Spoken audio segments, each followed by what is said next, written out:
नमस्कार दोस्तों, नमस्कार है। स्वागत है आपका हमारे चैनल में। आप देख रहे हैं संस्कृत ज्ञानम और मैं आपके साथ नीतीश तिवारी। तो आज फिर हम नीति शास्त्र पर चर्चा करेंगे। नीति संग्रह के मित्र लाभ के कुछ श्लोकों के बारे में चर्चा करेंगे।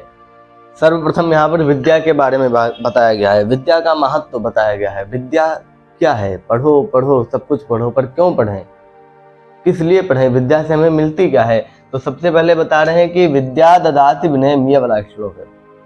विद्या ददाति विनयम विनयाद्याति पात्रताम। विद्या ददाति विनयम विनयाद्याति पात्रताम। पात्रत्वात् धनमाप्नोति धनात् धर्मम ततः सुखम। बता रहे कि विद्या ददाति विनयम, विद्या किम ददाति विनयम ददाति। विद्या से हमें क्या मिलता है? विनय मिलता है। विनय यानी कि नम्रता मिलती है। ठीक है, विद्या से हम सरल बनते हैं। ठीक है, सबसे पहले सरल बनना बहुत आवश्यक चीज है। ठीक है, कहीं भी कितना भी आपको ज्ञान हो, लेकिन एकदम से सरलता के साथ सबसे व्यवहार करें। समाज में सरलता की बहुत आवश्यकता होती है। ठीक है, जो सरल होते हैं लोग उन्हीं का सम्मान करते हैं।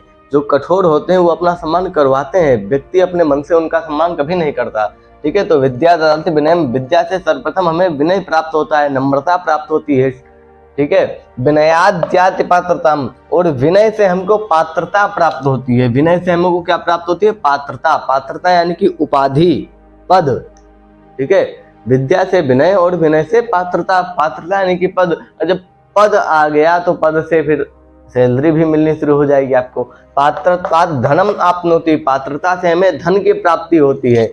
ठीक है, पात्रता से क्या प्राप्त होता है? धन से। और सर्वे गुणा कांचन माश्रयन्ते, सभी गुण सोने में ही विद्यमान है। सोने यानी कि कांचन, कांचन यानी कि सोना, सोना यानी कि स्वर्ण। ठीक है, सभी गुण इस पृथ्वी के सभी गुण कांचन में ही विद्यमान है। जब धन होगा आपके पास तो आपके पास सब कुछ होगा। धनात् धर्मम, धन से क्या प्राप्त होता है? धन से धर्म प्राप्त होता है, क्योंकि धर्म भी आप बिना धन के नहीं कर पाएंगे। यदि आप धर्म पर चलना चाहते हैं तो उसके लिए भी धन की आवश्यकता होगी। ठीक है, तो धनात् धर्मम, धन से धर्म की प्राप्ति होती है, और धर्म से हमको सुख की प्राप्ति होती है। तथा सुखम, उसके बाद फिर हमको सुख की प्राप्ति होती है। और व्यक्ति जो कुछ करता है अपने सुख के लिए ही तो करता है। ठीक है, आगे फिर विद्या की महिमा बताते हुए कह रहे हैं कि सर्वद्रव्येषु विद्येवा द्रव्यम आहुर अनुत्तमम। ठीक है, सर्वद्रव्येषु विद्या एव अनुत्तमम द्रव्यम आहुः। ठीक है, सभी द्रव्यों के मध्य में, ठीक है, इस पृथ्वी के सभी द्रव्यों के मध्य में विद्या ही अनुत्तम द्रव्य है, ऐसा कहा गया है। विद्या ही एक अत्युत्तम यानी कि बहुत ही उत्तम द्रव्य है, ऐसा कहा गया है। क्यों कहा गया है? आहार्यत्वात्। क्या है? आहार्यत्वात्। नाहार्य, आहार्य यानी कि जिनका कोई हरण नहीं कर सकता। ठीक है, विद्या का कोई भी हरण नहीं कर सकता। इसलिए फिर पहला इसका कारण बता रहे हैं कि यहाँ पर ऊपर जब बताया कि सभी द्रव्यों में विद्या ही एक अनुत्तम द्रव्य है, एक सबसे उत्कृष्ट द्रव्य है। तो लोग पूछ रहे हैं कि अच्छा ऐसा क्या है विद्या में, कारण क्या है कि ये सभी से श्रेष्ठ द्रव्य है? तो बता रहे हैं, पहला कारण बता रहे हैं आहार्यत्वात्, इसको कोई चुरा नहीं सकता, इसका कोई हरण नहीं कर सकता। अनर्घत्वात्, अनर्घत्वात् अमूल्यत्वात्। ठीक है, ये अमूल्य है, इसका कोई मूल नहीं है। ऐसा नहीं है कि 100 रुपए में तुमको हिंदी का सिलेबस क्लियर हो जाएगा, 200 रुपए में इंग्लिश का, ऐसा कुछ नहीं है। ठीक है, अमूल्यत्वात्, इसका कोई मूल्य नहीं है। विद्या का कैसे आती है? विद्या श्रद्धा से आती है। जिस गुरु से आप पढ़ रहे हैं, यदि उस गुरु के प्रति आपकी श्रद्धा नहीं है तो आपको विद्या समझ में नहीं आएगी। ठीक है, गुरु छोटा हो बड़ा हो, ठीक है, ऊंच हो नीच हो, इससे कोई मतलब नहीं है। उसके पास ज्ञान है, आप लीजिए। ठीक है, ज्ञान कहते हैं कि सोना अगर नाली में भी पड़ा हो, नाली में भी पड़ा स्वर्ण, उसको निकाल लेना चाहिए। ठीक है, क्योंकि उसका स्थान नाली नहीं है। ऐसे ही विद्या किसी भी नीच पुरुष के पास भी हो तो उसको ले लेना चाहिए ना, अगर वो ना दे तो उससे छीन लेनी चाहिए। ठीक है, ऐसा भी कहा गया है। आहार्यत्वात् अनर्घत्वात्। आगे बता रहे अक्षयत्वात् च सर्वदा। ठीक है, यहाँ पर सारी संधि हुई है इसलिए ऐसा लिखा, आहार्यत्वात् अनर्घत्वात् अक्षयत्वात् च सर्वदा। यहाँ पर लिखा अक्षयत्वात् च सर्वदा, नाक्षय अक्षय। क्षय यानी कि नाश, अक्षय यानी कि जिसका कभी नाश नहीं होता। विद्या कभी नष्ट नहीं होती है। ठीक है, ऐसा नहीं जैसे संसार में सभी वस्तुएं क्या है? नश्वर है। विद्या नश्वर नहीं है, ईश्वर नश्वर नहीं है, ये दोनों सश्वर हैं। ठीक है, जैसे आपने एक मकान बनाया, धीरे धीरे वो 10-20 सालों में वो नष्ट हो जाएगा, लेकिन विद्या नहीं नष्ट होगी। विद्या आज आपने याद कर लिया, आज से लेकर ज्ञान तक, तो ये मरणोपरांत जब ये याद ही रहेगा।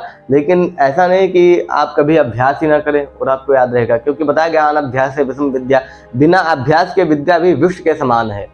ठीक है, विद्या क्या है, विष के समान है, इसलिए अभ्यास हमेशा करते रहिए। ठीक है, आहार्यत्वात्, इसको कोई कभी इसका कोई हरण नहीं कर सकता। अनर्घत्वात्, अमूल्यत्वात्, इसका कोई मूल्य नहीं। अक्षयत्वात्, यानी कि इसका ये कभी नष्ट नहीं होता। और कब तक नष्ट नहीं होता, सर्वदा, ये सभी जगह कभी भी नष्ट नहीं होता। क्या, कभी भी ये नष्ट नहीं होता, सर्वदा सर्वदा आहार्यत्व, अनर्घत्व, अक्षयत्व रहता है। ठीक है, आगे फिर विद्या के बारे में बता रहे हैं, वो विद्या कितने प्रकार की होती है। ठीक है, विद्या कितने प्रकार की होती है। अभी तो आधुनिक विद्या भी हो रही है, बहुत है, लेकिन यहाँ पर शास्त्रों के मत में बता रहे हैं कि विद्या शस्त्रस्य शास्त्रस्य द्वे विद्ये प्रतिपत्तये। विद्या कितने प्रकार की थी, 2 प्रकार की। 2 विद्या का प्रतिपादन किया गया है, 2 विद्या प्रतिपत्तये, 2 विद्या का प्रतिपादन किया गया है। ठीक है, कौन कौन सा, शस्त्रस्य शास्त्रस्य, शस्त्र विद्या और शास्त्र विद्या। शस्त्र यानी कि धनुर्विद्या, तलवार भाला वाला फेंकना। ठीक है, ये सब शस्त्र विद्या में आते हैं। शास्त्र विद्या वेद पुराण स्मृति इत्यादि का अध्ययन करना है, शास्त्र विद्या है। ठीक है, तो विद्या, शस्त्र विद्या और शास्त्र विद्या के भेद से 2 प्रकार की होती है। ठीक है, फिर आगे बता रहे हैं आद्या हास्याय वृद्धत्वे।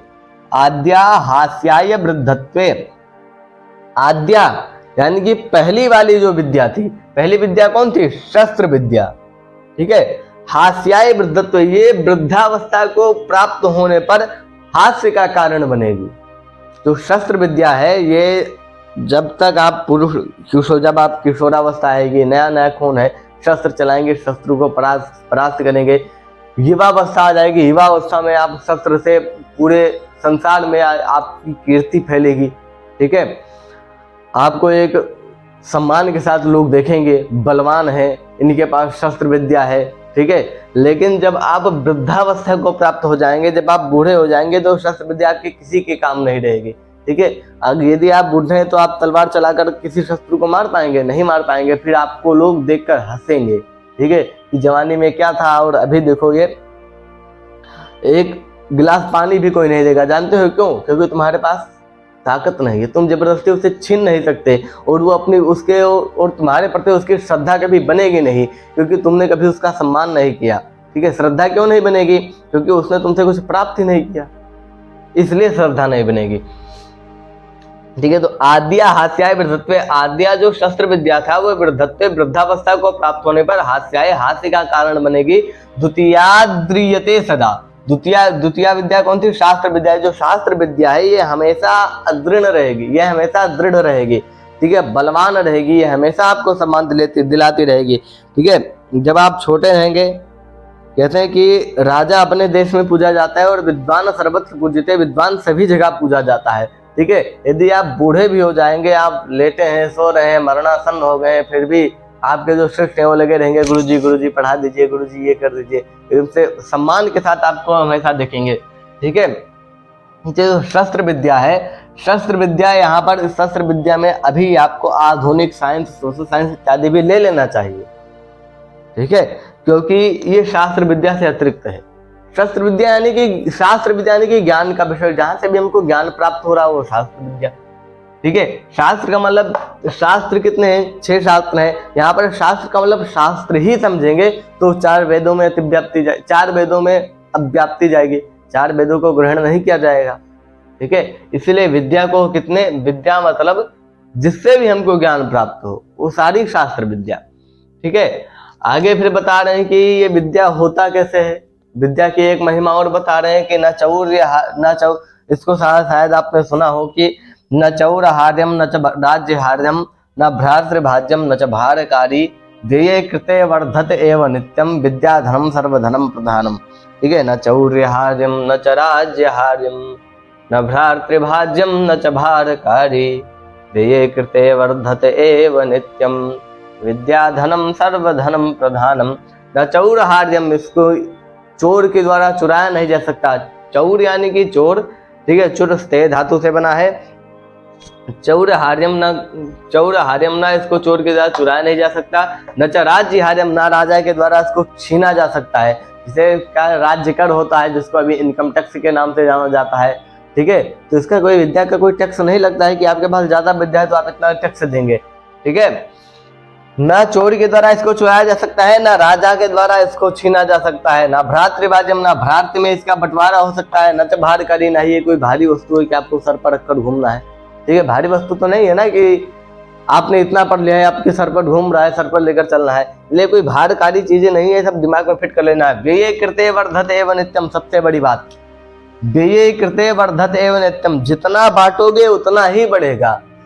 एक होता है आय, एक होता है व्यय। आय पैसा आना, व्यय यानी खर्च। व्यय मतलब क्या होता है? खर्च। जितना खर्च करेंगे, जितना आप विद्या खर्च करेंगे, जितना आप बांटेंगे, वर्धत एव नित्यम, उतना ही नित्य रूप से वो बढ़ता ही जाएगा, बढ़ता ही जाएगा। यानी कि जितना बांटोगे उतना बढ़ता जाएगा। इसीलिए विद्या धर्म सर्वधर्म प्रधानम, इसीलिए जो विद्या रूपी धन है ऐसे भी धनों में प्रधान है। विद्या रूपी जो धन है ऐसे भी धनों में श्रेष्ठ है। आगे फिर बता रहे हैं कि धन हीनो न हीनश्चा धनिका सा सुरक्षा, धन से जो हीन है वो उसको हीन नहीं कहा जा सकता। ठीक है, जो धन से हीन है उसको नित्य रूप से हीन नहीं कहा जा सकता। लेकिन विद्या रत्नेन यो हीना सा हीना सर्वस्तु, विद्या को क्या बताया गया? रत्न बताया गया है। विद्या रूपी रत्न से जो हीन है वो सभी वस्तुओं से हीन है। ठीक है, जिसके पास धन नहीं है उसको दरिद्र नहीं कहा जा सकता, लेकिन जिसके पास विद्या नहीं है वो सभी वस्तुओं से हीन है, क्योंकि जिसके पास विद्या नहीं उसके पास कुछ भी नहीं। कहीं कहीं बताएं कि विद्या क्या करती है? मातेव रक्षति, माता इव रक्षति, माता की तरह हमारी रक्षा करती है। जैसे एक माता अपने पुत्र की निरंतर जीवन पर्यंत जब तक वो जीवित रहती है उसके अपने पुत्र के हित के बारे में सोचती है। ठीक है, बताएं माता मित्रम पिता चेती स्वभावस्तु हितत्रयम्, माता मित्र और पिता ये तीन ही स्वभाव से हितकर हैं। ठीक है, तो जैसे माता आजीवन अपने पुत्र के हित के बारे में सोचती है, ऐसे ही विद्या माता की तरह आपकी रक्षा करती है। माता की तरह वो भी हमेशा आपके हित के बारे में सोचती है और आपकी रक्षा करती है। पितेव हिते नियुक्ते, और पिता की तरह आपके हित के लिए नियुक्त किया गया है। किसको? विद्या को। ठीक है, कांतेव चाभिरपत्यपनीय खेदम, कांता यानी कि पत्नी का, अपत्य का, इन सबका कभी खेद नहीं होता है विद्या हो तो।